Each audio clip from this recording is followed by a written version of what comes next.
रात के करीब 8 बज रहे थे। दिसंबर का महीना था और किशनपुर गांव की चौपाल के नीचे 4 लोग अलाव के पास बैठे थे। ठंडी हवा हड्डियों तक चुभ रही थी और आग की लपटें उनके चेहरों पर अजीब परछाइयां बना रही थीं।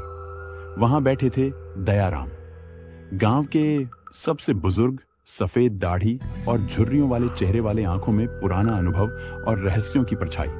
उनके साथ थे विक्रांत और सौरभ, दोनों मंझले उम्र के किसान जो रोज रात को यहीं आकर गपशप किया करते थे।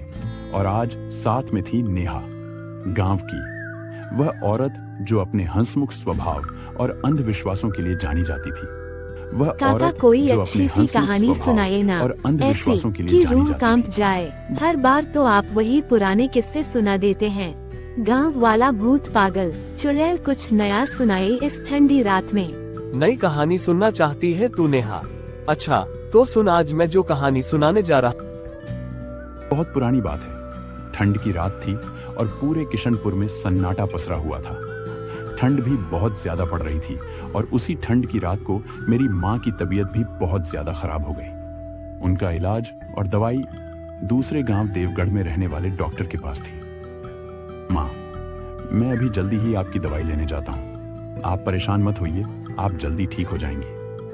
ये ठंड तो दिन में भी ऐसे ही होती है और अगर रास्ते में कोई सवारी मिल गई तो उसी में चला जाऊंगा। उस रात मेरी माँ ने मुझे बहुत रोका, लेकिन मैं उस रात अपनी माँ के इलाज के लिए देवगढ़ गांव की तरफ जाने लगा। बाहर काफी ज्यादा ठंड पड़ रही थी और उस वक्त गांव का एक भी आदमी वहां नहीं था। मैं बस आगे चलता ही जा रहा था। ये ठंड तो और भी ज्यादा होती जा रही है और इस धुंध में दूर का भी देखना मुश्किल हो रहा है। मैं देवगढ़ तक कैसे पहुंचूंगा? तभी मेरी नजर आगे धुंध में दूर एक जगह पर पड़ी। वहां हवा में एक साया खड़ा था, जिसका सिर्फ शरीर था, सिर बिल्कुल नहीं था। मैं डर के मारे वहीं रुक गया। एक पल को मुझे लगा कि मेरा वहम है, लेकिन फिर भी मेरे रोंगटे खड़े हो गए। मैंने हिम्मत करके उस जगह से पैर खींचे और तेजी से आगे बढ़ने लगा। थोड़ा आगे जाने पर मुझे धुंध में एक अजीब सी काली बिल्ली पेड़ पर बैठी नजर आई, वरना तो हिली और ना ही भागी। वो बस एक अजीब ठहरी हुई नजर से मुझे देख रही थी, जैसे कि वो मुझे कुछ कहना चाह रही है या मुझे किसी खतरे से रोक रही है। उसी वक्त एक ठंडी हवा का झोंका आया और मेरा दिल जोर से धड़कने लगा। मैंने बिना एक पल घुमाए वहां से रास्ता बदल लिया और जल्दी से दूसरे रास्ते पर चलने लगा। मैं बस चलता ही जा रहा था। तभी मेरी नजर आगे एक रिक्शा लिए जा रहे आदमी पर पड़ी। मैंने जोर से आवाज लगाई तो वो रुका। वो रिक्शा भाई क्या हुआ, कहाँ जाना है? इतनी रात को इतनी ठंड में यहाँ क्या कर रहे हो? इस वक्त तो यहाँ कोई जानवर भी नहीं निकला होगा। मुझे पास वाले देवगढ़ गांव जाना है। वहाँ जो डॉक्टर रहता है उससे अपनी माँ के लिए दवाई लेनी थी। क्या कहा तुमने? तुम्हारा दिमाग ठीक है? इस ठंड भरी रात में देवगढ़ गांव जाने की बात कर रहे हो? लगता है तुम उस गांव की खबरों से अनजान हो। तुम इसी वक्त वापस लौट जाओ और इस ठंड की रात में उस गांव की तरफ बिल्कुल भी मत जाना, वरना पछताओगे भाई। रात काफी हो चुकी है, बस मैं जा रहा हूँ अपने घर। तो उस जगह का नाम सुनते ही फौरन भाग गया। लेकिन मुझे उस वक्त कुछ भी समझ नहीं आया, क्योंकि मैं अपनी माँ के लिए बहुत परेशान था। उस आदमी की बातों को नजरअंदाज करके मैंने दोबारा चलना शुरू कर दिया। ठंड इतनी ज्यादा हो गई थी कि मुझे एक पेड़ के नीचे रुकना पड़ा। तभी मेरे सामने से एक बेहद प्यारी सी लड़की आई और मेरे साथ खड़ी हो गई। मैं भी। आप कौन हैं और इतनी ठंड में इतने सुनसान रास्ते पर अकेले क्या कर रहे हैं? मैं इस गांव में काम करती हूँ। मेरा घर इसके साथ वाले देवगढ़ गांव में है। मुझे आज देर हो गई थी और मुझे घर जाना है, लेकिन आधे रास्ते में ही मैं फंस गया और ये ठंड भी अब और ज्यादा बढ़ती जा रही है। मैं वैसे भी वहाँ ही जा रहा था। मैं आपको हिफाजत से आपके घर छोड़ दूंगा। ये तो फिर बहुत अच्छी बात है। आप प्लीज मेरी मदद कर सकते हैं। मुझे इस ठंड की रात में इस सुनसान रास्ते से जाने में डर लग रहा है। डर से कांप रहा था, लेकिन माँ की परेशानी की वजह से मैंने किसी की मदद करने का इरादा नहीं छोड़ना चाहा। ठीक है, अब मैं और वो लड़की उस ठंड में साथ में ही सफर करने लगी। रास्ता और भी सुनसान हो गया था।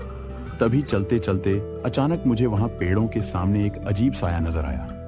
लेकिन जब हम धीरे धीरे करीब पहुंचे तो वो गायब हो गया। वो लड़की तो बस चुपचाप आगे जा रही थी, लेकिन मैं रुककर उससे बोला, ये साया देखा आपने? यहाँ कोई खड़ा था।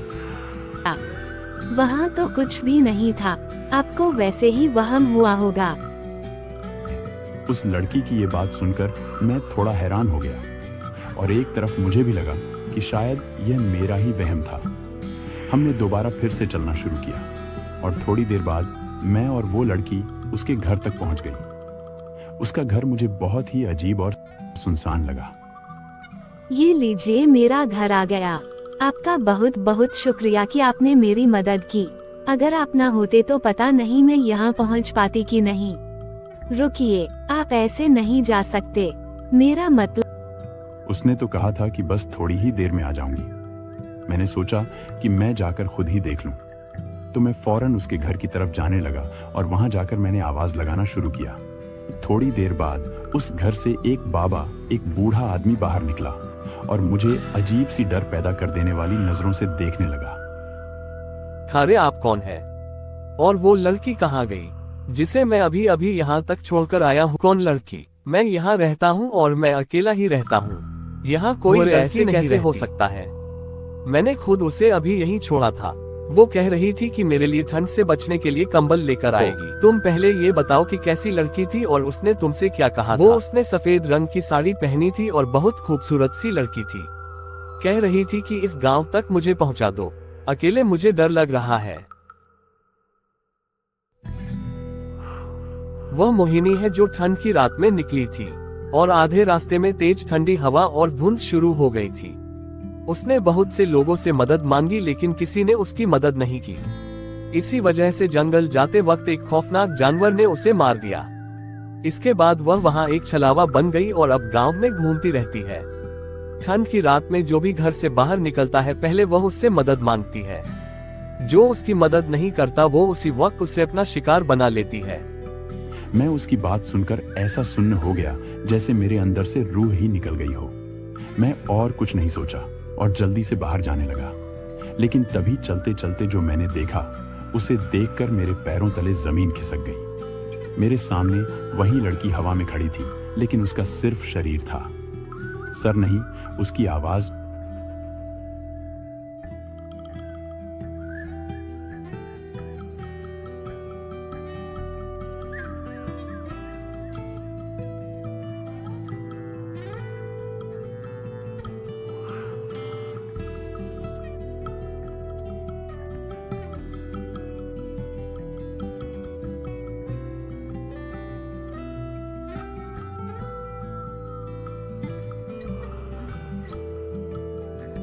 सुनकर ही मैं डर के मारे वहीं जमीन पर गिर पड़ा और बेहोश हो गया। जब मेरी आंख खुली तो मैं अपने घर पर था और मेरे सामने मेरी माँ बिल्कुल ठीक खड़ी थी। उनकी दवाई भी वहीं रखी थी। मतलब उस वक्त माँ के लिए दवाई भी आ गई थी और मैं भी सही सलामत घर पर पहुंच गया था। माँ ने मुझे बताया कि कुछ गांव वालों ने मुझे रास्ते में बेहोश पड़ा देखा और मुझे घर पहुंचा दिया। अगर मैं उस रात उस छलावे मोहिनी की मदद ना करता तो मुझे खुद नहीं पता कि मेरे साथ आखिर क्या होता। मैं बच गया। तुम तीनों भी याद रखना, कभी भी ठंड की रात चलता ही जा रहा था। तभी मेरी नजर आगे एक रिक्शा लिए जा रहे आदमी पर पड़ी। मैंने जोर से आवाज लगाई तो वो रुका